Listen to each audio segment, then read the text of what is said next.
Friends, welcome to trendy Orion.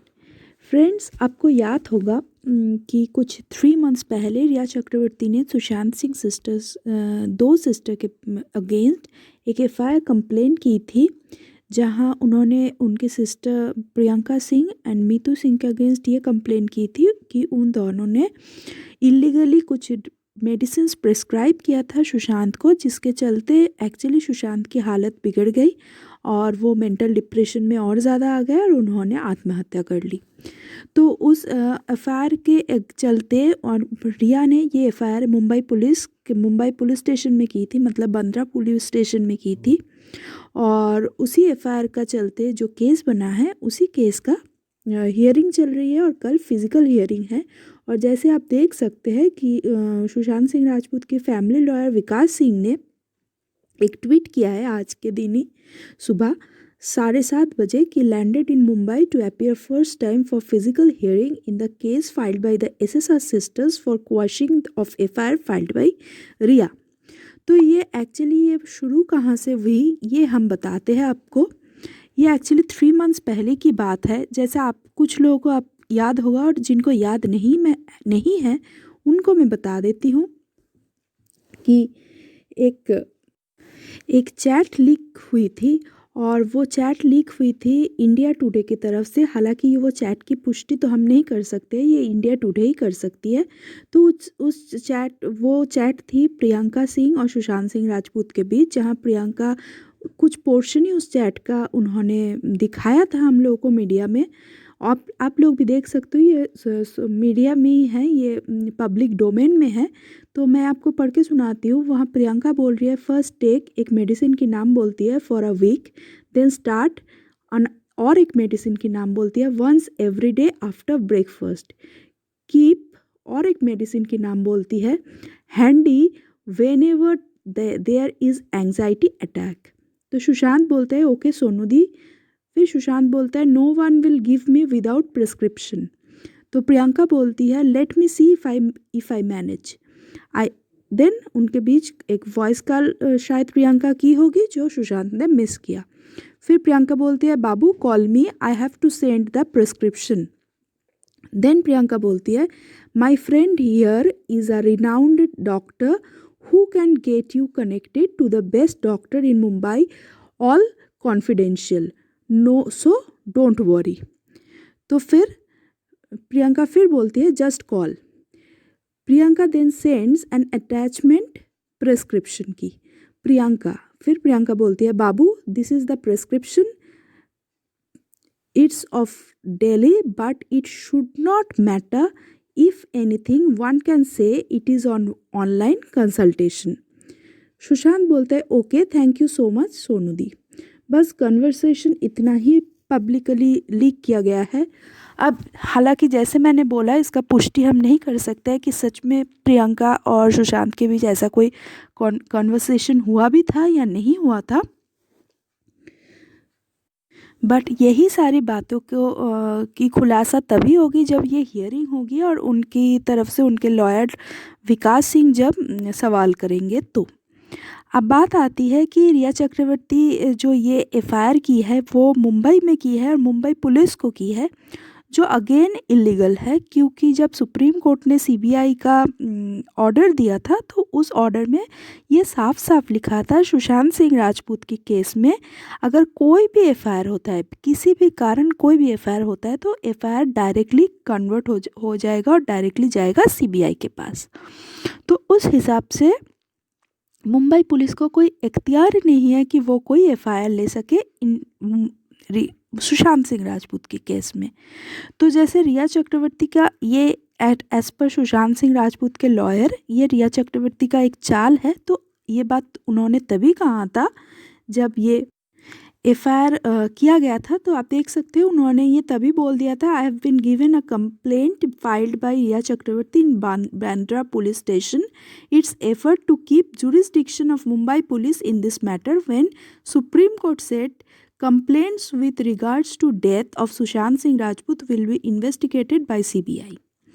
तो यह साफ साफ वो बोल रहे हैं कि बस जुरिस्डिक्शन ऑफ मतलब मुंबई पुलिस को कैसे भी हो इस केस में इन्वॉल्व रखने के लिए रिया ने ज़बरदस्ती एफआईआर की। तो हम अब भी सोचो फ्रेंड्स, अगर रिया को कुछ बताना ही होता, अगर रिया को सच में रिया कंसर्न थी कि सुशांत के सिस्टर्स ने गलत दवाई दी है या इलीगली कुछ दवाई उनको प्रिस्क्राइब किया है जो सुशांत के हेल्थ को एक्चुअली अफेक्ट किया है, वो और मेंटल इलनेस की तरफ गया है, तो ये सारी बात उनको जब सीबीआई ने बुलाया था इंटरोगेशन के लिए, वो तभी बता सकती थी, सीबीआई को आराम से बता सकती थी।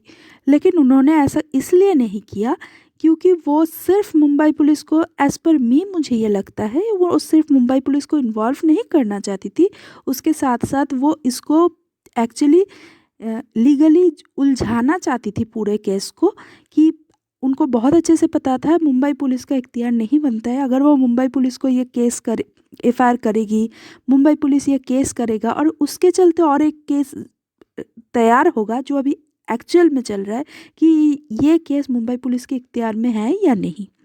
अब एज पर लॉ ये होता है, जब तक ये एफआईआर ऐसा हो गया कि सुशांत के फैमिली ने रिया के अगेंस्ट एफआईआर किया था, जिसके चलते बिहार में किया था, तो बिहार ने एफआईआर वो ले लिया था, तो रिया है कंप्लेनेंट नंबर 1 और उस वही कंप्लेन को, उसी एफआईआर को सामने रखते हुए सीबीआई भी इंक्वायरी कर रही है। अब जो कंप्लेनेंट है वो अगर खुद जिन्होंने कंप्लेन किया है, मतलब कंप्लेनर और कंप्लेनेंट जिनके अगेंस्ट कंप्लेन किया गया है, वो अगर खुद कंप्लेनेंट के अगेंस्ट एफआईआर कर दे तो बोथ साइड हो गया ना। मतलब जैसे मैंने आपके अगेंस्ट कंप्लेन किया और आपने मेरे अगेंस्ट कंप्लेन किया, अब किसका सुना जाएगा और किसकी नहीं सुनी जाएगी। तो सबसे पहले ये है ना कि रिया ने जो कंप्लेन किया है, बिकॉज वो कंप्लेनेंट है, उसका जो एफआईआर है वो स्क्वाश हो जाए, तो और उसी के चलते ये केस और जल्दी और स्मूथली आगे बढ़ सकती है। और जैसे आपको पता है कि सारे लोग मतलब सोशल मीडिया में बहुत ही हल्ला मचा रहे हैं, हम सब मचा रहे हैं कि सीबीआई 302 लगाओ, चार्जशीट पेश करो, लेकिन सीबीआई कैसे कर सकती है जब तक ये जो लीगल उलझन है, ये लीगल उलझन ख़त्म ना हो जाए। क्योंकि अगर सीबीआई चार्जशीट पेश कर देती है तो रिया बोल सकती है ना कि मेरा एफआईआर, मेरा तो सुना ही नहीं गया, मैंने भी एक एफआईआर किया तो उनके सिस्टर्स के अगेंस्ट, उसका क्या हुआ वो बताओ। तो ये बहुत ज़रूरी है ये केस का पहले फैसला हो जाए कि कौन सही है कौन गलत है। हालांकि रिया गलत है, हम सबको पता है। और जैसे आपको और मैं एक इन्फॉर्मेशन देना चाहती हूँ, एक एसएसआरएन ने जो प्रेस्क्रिप्शन एक्चुअली पब्लिक हुई थी, उस प्रेस्क्रिप्शन से वो डॉक्टर का नाम देख के उन्होंने पता किया था, आप देख सकते हो। उन्होंने एक ट्वीट भी किया है लॉयर विकास सिंह को कि वो डॉक्टरी मतलब फेक है। तो ये हो सकता है, अगर सच्ची में ये डॉक्टर फेक है, हमको तो नहीं पता है, ये अभी पब्लिकली नहीं आ रहा है, उनके सुशांत के फैमिली की तरफ से भी कुछ नहीं बताया जा रहा है क्योंकि ये केस कोर्ट में चल रही है। लेकिन अगर सच में ये डॉक्टर फेक है, इसका मतलब तो चैट्स भी फेक है, क्योंकि इंडिया टुडे ने जब ये चैट लीक की थी उसके साथ एक प्रिस्क्रिप्शन भी लीक की थी, मैं आपको दिखाती हूँ वो। तो फिर इसका मतलब यही हुआ कि प्रेस्क्रिप्शन का डॉक्टर फ्रॉड है। तो ये चैट, और ये चैट बनाया जा सकता है। हमारे एक फ्रेंड है विजय सलगावकर, वो भी एक एसएसआरएन है, उन्होंने बहुत पहले एक खुद के और रिया के बीच का एक व्हाट्सएप चैट बना के ट्विटर में अपलोड किया था, ये प्रूफ करने के लिए कि रिया ने जो चैट्स अपलोड कर रही है ना कि उनके और एसएसआर के बीच, वो सारा नकली भी हो सकती है, क्योंकि ओल्ड डेट में, बैक डेट्स में ऐसे व्हाट्सएप चैट बनाया जा सकता है। ये कोई बड़ी बात नहीं है। आप देखने की बात ये है फ्रेंड्स कि क्या होता है कोर्ट का फैसला, और वी होप कि उनके सिस्टर्स क्लीन निकले, क्योंकि सच्ची में ऐसा देखो, ये ऐसे प्रूफ करना चाहते हैं। एंग्जाइटी तो किसी की भी हो सकती है, क्योंकि अगर हम सोचे कि 8th से 15 तक, मतलब सॉरी 8th से 13 तक या 12 तक, जितना हम लोगों को पता है कि सुशांत बहुत चिंतित थे दिशा सालियन की डेथ को लेके। अगर कोई बहुत ज़्यादा चिंतित होगा तो फिर उनको एंग्जाइटी अटैक आ सकती है। हम सबको आती है ना एंग्जाइटी अटैक, जिसको रिज़ल्ट आना हो, किसी को एग्ज़ाम देने टाइम, है ना, किसी को इंटरव्यू देने के लिए जाना हो, किसी जॉब के लिए, या फिर कुछ बहुत ही ज़्यादा कुछ इम्पोर्टेंट काम हो, और तब हम लोग को भी आ जाता है एंग्जाइटी अटैक। हाँ, ज़रूरी नहीं है हम सारे टाइम मेडिसिन नहीं लेते हैं, कभी बहुत ज़्यादा एंग्जायटी अटैक हो जाता है तो डॉक्टर के पास जाते हैं कि डॉक्टर भी प्रिस्क्राइब करते हैं कि आप कुछ मेडिसिन ले लो 2-4 दिन के लिए, 5 दिन के लिए। तो ये कोई बड़ी बात नहीं है, ऐसे कभी नहीं प्रूव होता है कि इससे कि सुशांत का मेंटल हालत ख़राब थी, दिमागी हालत ख़राब थी या वो डिप्रेस्ड में थे। एंग्जायटी अटैक और डिप्रेशन बिल्कुल अलग चीज़ होती है। एंग्जायटी अटैक कभी भी किसी भी इंसान को हो सकती है अंडर एनी सर्कमस्टेंसेस। तो चलिए देखते हैं आगे क्या होता है कोर्ट केस में। जो भी होता है मैं आपको अपडेट दूंगी फिर से। मैं और एक बात बता देती हूँ, बहुत लोग बोल रहे हैं और बहुत ही ज़्यादा बोल रहे हैं, नेगेटिविटी फैला रहे हैं कि सीबीआई कुछ नहीं कर रही है, ये सुशांत के केस में कुछ नहीं होने वाला, ईडी चली गई, सीबीआई चली गई और जो है एनसीबी चली गई, कोई कुछ नहीं कर रहा है। हमारे कुछ मतलब ऐसे, मैं चैनल का नाम नहीं बताना चाहती हूँ आप लोगों को, आप लोग भी फॉलो करते होंगे उनको। वो हमेशा मतलब सुशांत के लिए बोलते तो है लेकिन नेगेटिविटी फैलाते हैं। मैं उनके बारे में भी बताऊँगी एक दिन एक वीडियो बना के। लेकिन देखिए यहाँ एनसीबी ने जो सुशांत का जो मैनेजर थी श्रुति मोदी को बुला के 6 आवर्स उन्होंने इंटरोगेट किया है। मतलब अभी भी चल रहा है और ये ज़रूरी नहीं है कि हमारे जो ये मतलब एजेंसीज़ है, सेंट्रल एजेंसीज़ है, ये बहुत ही ज़्यादा काबिल है अपने काम में। ये सबको बोलते नहीं फिरेंगे कि हम क्या काम कर रहे हैं भाई।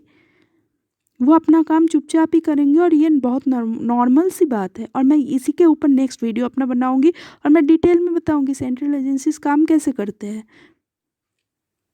ये एक्चुअली हम लोग को नेगेटिविटी दे रही है और कुछ नहीं, कुछ लोग बस एसेसारियन बन के सामने आए हुए हैं लेकिन वो उनका काम है बस सबको नेगेटिविटी देना, हमारे दिमाग में गलत बातें भरना और कुछ नहीं। चलिए तब तक थैंक यू फ्रेंड्स। नेक्स्ट आते हैं सुशांत की और एक वीडियो लेके कि कैसे कुछ एसेसारियंस नेगेटिविटी फैला रहे हैं और एक्चुअली इस मूवमेंट को तोड़ना चाहते हैं।